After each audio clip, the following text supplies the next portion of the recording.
Salut les amis, j'espère que vous allez bien.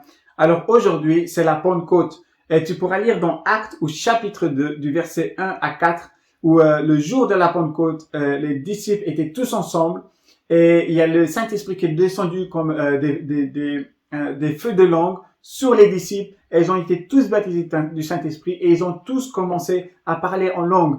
Et les gens qui étaient autour commençaient à les comprendre dans leur langue natale. Et je trouve que c'est un jour vraiment important aujourd'hui. Parce qu'aujourd'hui, on sait que c'est la Pentecôte, on sait que c'est le jour où le Saint-Esprit est venu sur les personnes. Mais par-dessus tout, c'est le jour où Dieu a accompli sa promesse. Tu pourras justement lire dans le livre de Joël, au chapitre 2 et au chapitre 3, que Dieu déclare que dans les derniers jours, il va déverser son Saint-Esprit sur les personnes pour que justement ils puissent connaître le cœur de Dieu, qu'ils puissent avoir des visions de Dieu, avoir des paroles de Dieu, être guidés par Dieu. En effet, la Bible déclare dans plusieurs positions, comme dans Romains, où le Saint-Esprit intercède pour nous, ou dans Jean, où le Saint-Esprit nous enseigne, nous guide, ou tu pourras voir aussi dans Actes du chapitre 13 au verset 16, du chapitre 13 jusqu'au chapitre 16, où le Saint-Esprit a guidé les disciples justement, là ici c'était l'apôtre Paul, l'a guidé justement pour son appel. Il a dit à une église, mettez-moi à part Paul et Barnabas pour l'appel, pour le travail que je leur ai réservé. Et puis plus tard, Paul va vouloir commencer son ministère et justement il ne va pas avoir de succès dans son ministère. Mais c'est là que le Saint-Esprit dans la nuit va lui donner des visions. Donc on voit que le Saint-Esprit est à l'œuvre aujourd'hui. On voit que la promesse de Dieu s'est réalisée aujourd'hui. Justement aujourd'hui c'est un jour symbolique, la Pentecôte. Nous l'avons vu aussi la semaine passée que la Pentecôte est aussi liée à l'Exode. Et ce qui s'est passé aussi à l'Exode, c'est justement Moïse qui a été sur le mont Sinaï et il a reçu de Dieu les lois pour le peuple. Alors, c'était quoi les lois dans l'Ancien Testament? C'était justement des lois pas seulement pour les péchés ou des rituels comme on peut le penser aujourd'hui, mais il y avait aussi beaucoup de lois qui servaient le peuple à marcher avec Dieu, à connaître le cœur de Dieu. Et justement, une loi, c'est pas fait à première vue pour nous juger. Moi, j'aime dire que la loi, c'est fait aussi pour nous guider. On sait alors distinguer du bien et du mal. Et on sait aussi distinguer le cœur de Dieu, de ce que Dieu vraiment désire à travers la loi. Et aujourd'hui, c'est le Saint-Esprit qui va t'aider justement à être guidé par le Saint-Esprit. C'est le Saint-Esprit qui va t'aider à être guidé justement pour recevoir le cœur de Dieu. Tu pourras le lire dans Proverbes au chapitre 1 et au verset 23 où Dieu appelle son peuple à l'écouter. Tu pourras lire au Proverbes chapitre 1 au verset 23. Dieu dit en fait à son peuple, revenez pour m'écouter. Revenez m'écouter pour que je puisse enfin déverser mon Saint-Esprit sur vous. Et enfin, il va finir pour vous faire connaître mes paroles. Donc, on voit aujourd'hui que cette promesse s'est réalisée. Cette promesse que Dieu, on le trouve dans Proverbes, on le trouve aussi encore dans Ésaïe, on peut le trouver aussi encore dans Joël. Bien sûr, Joël, c'est le livre où tout le monde connaît que dans les derniers jours, le Saint-Esprit va être déversé sur tous les croyants. Mais alors, tu vas me poser la question, si je veux être baptisé du Saint-Esprit, qu'est-ce que je dois faire? Comment je dois m'y prendre? Qu'est-ce que en fait va se développer dans ma vie?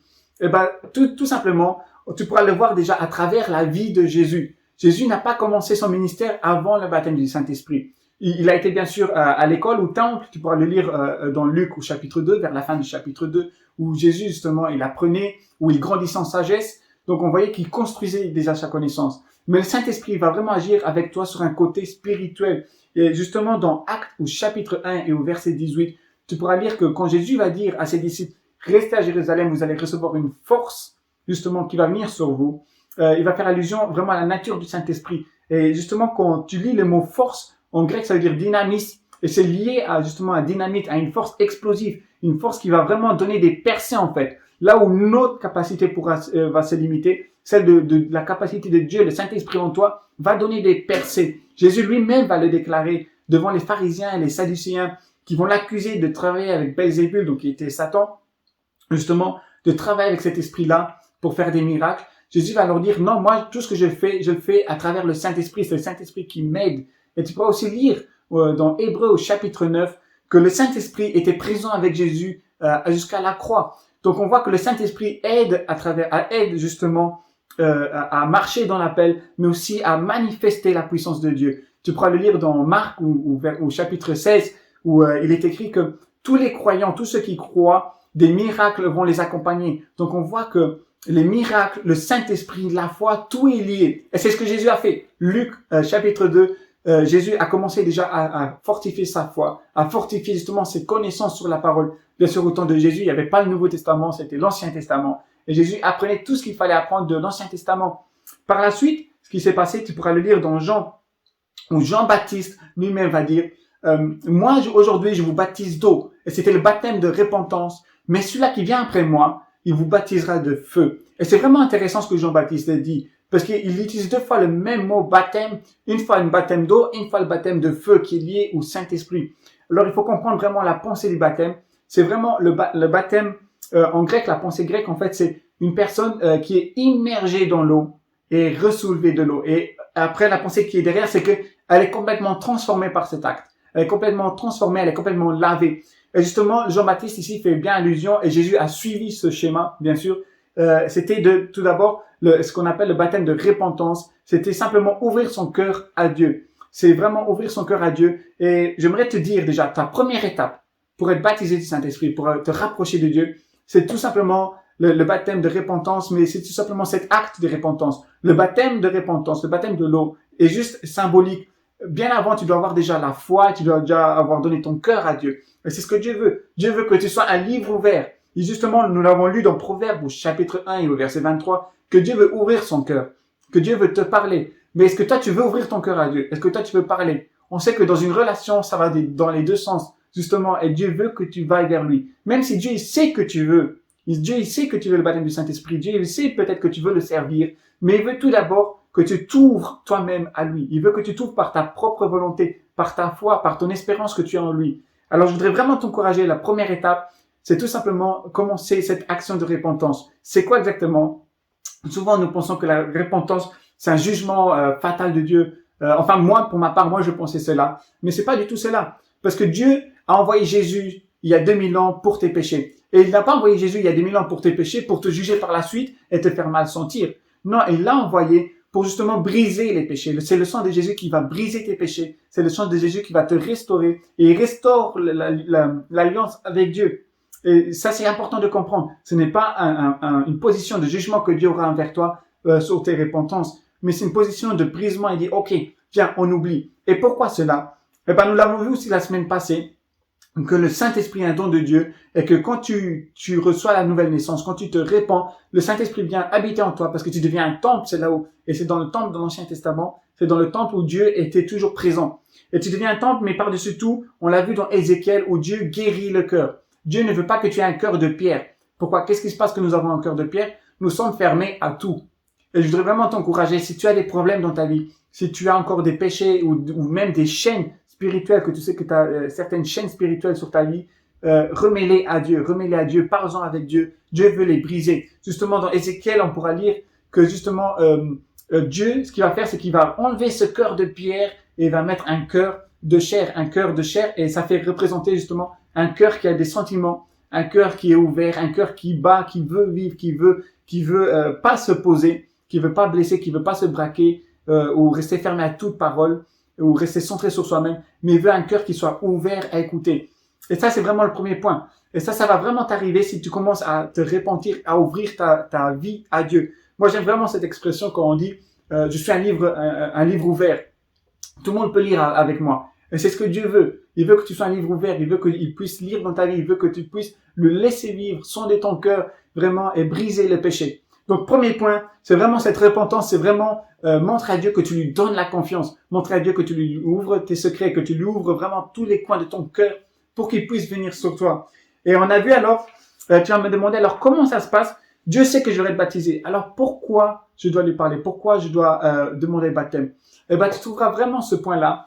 Comment on demande le baptême du Saint-Esprit? Tu le trouveras dans Luc au chapitre 11. Tu pourras lire justement au verset 13 que Jésus dit en fait combien plus il va faire un contraste en fait de la nature de l'homme et la nature de Dieu. Il va dire justement la nature de l'homme elle est méchante. Des fois on demande quelque chose, elle donne pas les choses correctement. Mais au contraire, Dieu qui connaît les choses bonnes, il ne va pas hésiter à donner le Saint-Esprit à celui-là qui le demande. Et ça, j'étais au verset 13, mais bien avant, du verset 1 au verset 13, ou de l'évangile de Luc au chapitre 11, justement, Jésus va prendre une parabole et il va prendre plusieurs liens Comme par exemple, celui-là qui demande, on lui donne. Celui-là qui toque, on lui ouvre. Et il va faire justement cette parabole pour donner aux gens, pour que les gens comprennent, même si Dieu connaît, Dieu veut que tu vailles et que tu t'investis, il veut que tu lui demandes. Et justement, cette pensée de s'investir est très importante, parce que le Saint-Esprit, le baptême du Saint-Esprit va créer l'unité, mais va pas seulement créer l'unité, mais pas seulement pour toi, mais pour l'Église. Justement, c'est quand on lit par exemple dans 1 Corinthiens, tu vas voir qu'il y a les dons spirituels, et l'apôtre Paul va les encourager justement à les développer. Mais les dons spirituels, ce n'est pas pour t'auto-guérir, justement, mais c'est pour prier pour une autre personne qui va être guérie, que Dieu pourra t'utiliser pour guérir. Ou quand tu as une prophétie, c'est pas pour te auto-prophétiser, mais c'est justement pour donner une parole à une personne. En fait, justement, la prophétie, c'est un don très puissant. C'est un don, dans 1 Corinthiens 12, chapitre 12, 13 et 14, où il est écrit que c'est un don qui édifie l'Église. Pourquoi? Parce que la prophétie, c'est Dieu qui te fait connaître quelque chose dans le cœur de quelqu'un d'autre.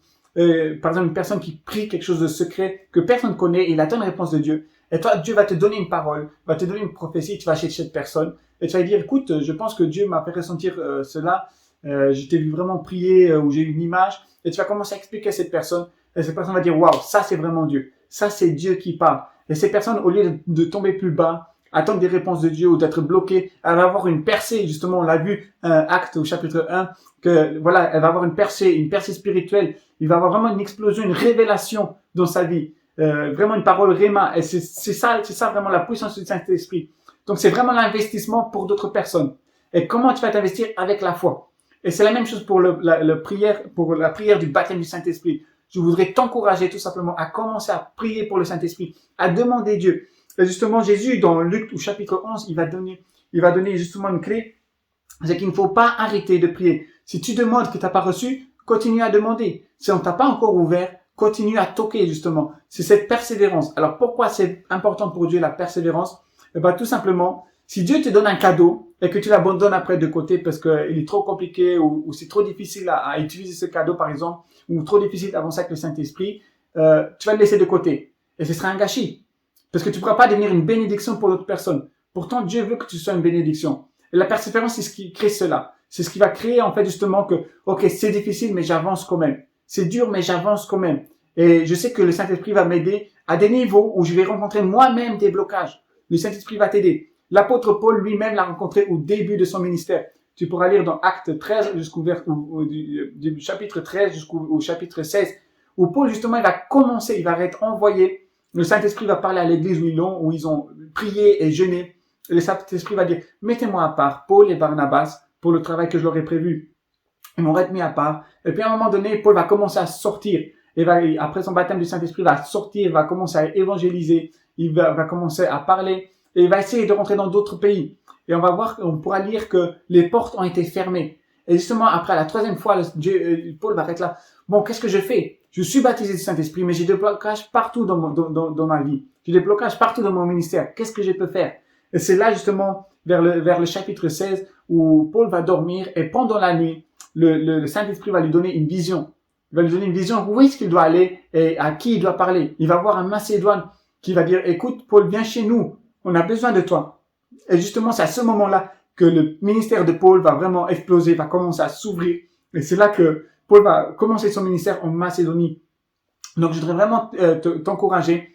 Recherche le baptême du Saint-Esprit. Ce n'est pas juste un baptême de puissance, mais c'est un baptême où tu vas aller à un autre niveau avec Dieu. On a vu, alors que aussi que dans la Bible, le Saint-Esprit, il peut enseigner, il peut te parler, il peut te guider et distribue les dons spirituels. Et tu pourras le voir à travers Actes, justement tout le livre des Actes, les premières églises, comment le Saint-Esprit agit avec les premiers chrétiens. Et vraiment, je voudrais t'encourager. Commence tout d'abord par la repentance, à ouvrir ton cœur, à préparer ton cœur, à être ouvert à Dieu. Puis commence à prier pour le baptême du Saint-Esprit. Une fois que tu t'es repenti, une fois que tu as mis ta foi en Christ, une fois que tu commences à vraiment développer ta relation avec Dieu, développe ta foi par la lecture de la Bible et puis commence à demander le Saint-Esprit. Pourquoi c'est important déjà? Ah oui, pourquoi c'est important de demander par la foi?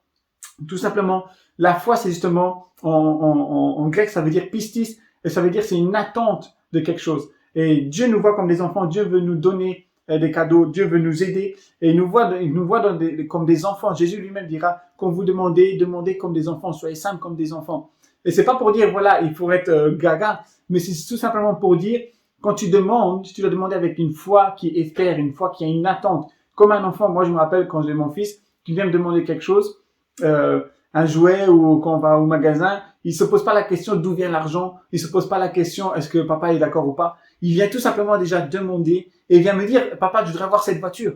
Il va pas se poser la question comment je vais faire pour payer cette voiture ou comment je vais faire pour la lui donner. Non, lui la seule chose qu'il demande c'est de l'avoir pour jouer avec.